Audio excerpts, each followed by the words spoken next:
চলুন আজ এমন কিছু অদ্ভুত আর অবিশ্বাস্য জিনিসের কথা জানা যাক যা আমাদের পৃথিবীকে ঘিরে রয়েছে। এসব তথ্য কিন্তু একদম সত্যি, কিছু চমকপ্রদ আবিষ্কার আর আলোচনার ওপর ভিত্তি করেই আজকের এই পর্ব। তো প্রশ্নটা হলো, আমরা আমাদের চারপাশের জগৎকে যতটা স্বাভাবিক ভাবি, পৃথিবীটা কি তার চেয়েও অনেক বেশি অদ্ভুত? আমরা এমন এক কোষের কথা জানব যা কোনোদিন মরে না, এমন এক আগুনের খোঁজ করব যা জ্বলছে তো জ্বলছেই 50 বছরেরও বেশি সময় ধরে। আর শেষে দেখব প্রকৃতির কিছু অদ্ভুত খামখেয়ালিপনা। তো আর দেরি কেন, চলুন শুরু করা যাক। আমাদের এই রহস্যের যাত্রা কিন্তু কোনো দূর দেশে নয়, বরং শুরু হচ্ছে আমাদের নিজেদের শরীর থেকেই।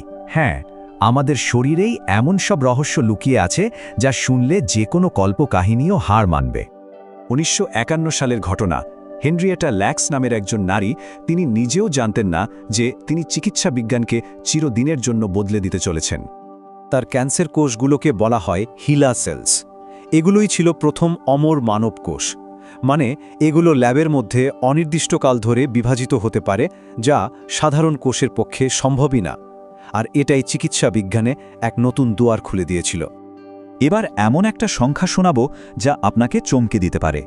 আমাদের মানব জিনোমের প্রায় 8%, হ্যাঁ ঠিকই শুনছেন, 8%ই কিন্তু আমাদের পূর্বপুরুষদের কাছ থেকে আসেনি। তাহলে এটা এলো কোথা থেকে? আসলে এই ডিএনএ এসেছে প্রাচীন সব ভাইরাস থেকে।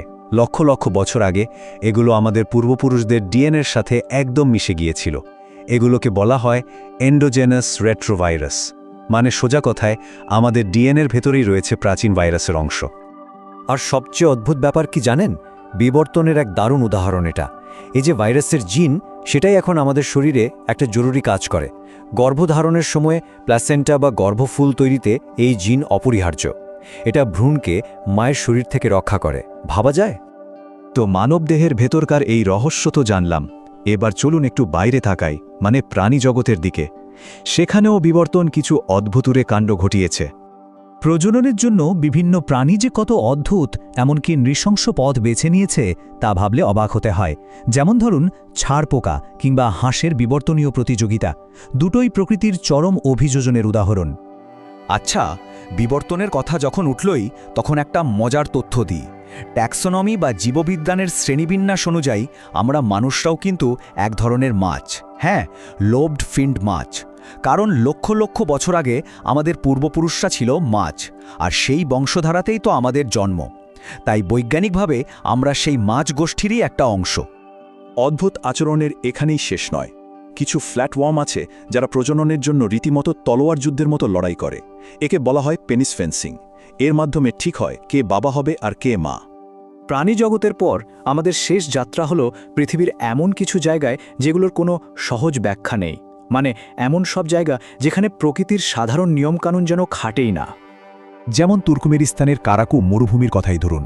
1971 সালে সোভিয়েত বিজ্ঞানীরা একটা ভুল করে বসেন, আর সেই ভুলের কারণেই জন্ম নেয় নরকের দরজা, একটা জ্বলন্ত গর্ত যা 50 বছরেরও বেশি সময় ধরে জ্বলছে। আবার ভারতে কেরালার কোডিনহি নামের একটা ছোট্ট গ্রাম আছে। সেখানে যমজ শিশু জন্মানোর হারটা অবিশ্বাস্য, সারা পৃথিবীর গড়ের চেয়ে প্রায় 110 গুণ বেশি। কেন এমন হয় তার কারণটা কিন্তু আজও কেউ জানে না, পুরোটাই রহস্য। আর পৃথিবীর সবচেয়ে দুর্গম দ্বীপগুলোর একটাই রয়েছে শত শত বিশাল পাথরের মূর্তি। এগুলোকে বলে মোয়াই। কিভাবে এক প্রাচীন সভ্যতা কোনো আধুনিক প্রযুক্তি ছাড়াই 90 টন ওজনের এসব মূর্তি বানালো আর এক জায়গা থেকে আরেক জায়গায় সরালো, সেটা আজও একটা বিরাট ধাঁধা। তো সব মিলে কি দাঁড়ালো? আমাদের ডিএনএ থেকে শুরু করে পৃথিবীর দুর্গমতম কোণ পর্যন্ত পুরো জগৎটাই আসলে নানা রকম বিস্ময়ে ভরা, যা আমাদের সাধারণ চিন্তাভাবনাকে বারবার চ্যালেঞ্জ করে। আসলে এই যে এক জটিল আর অদ্ভুত মহাবিশ্বের অংশ আমরা, এটাই তো সবচেয়ে বড় বিস্ময়।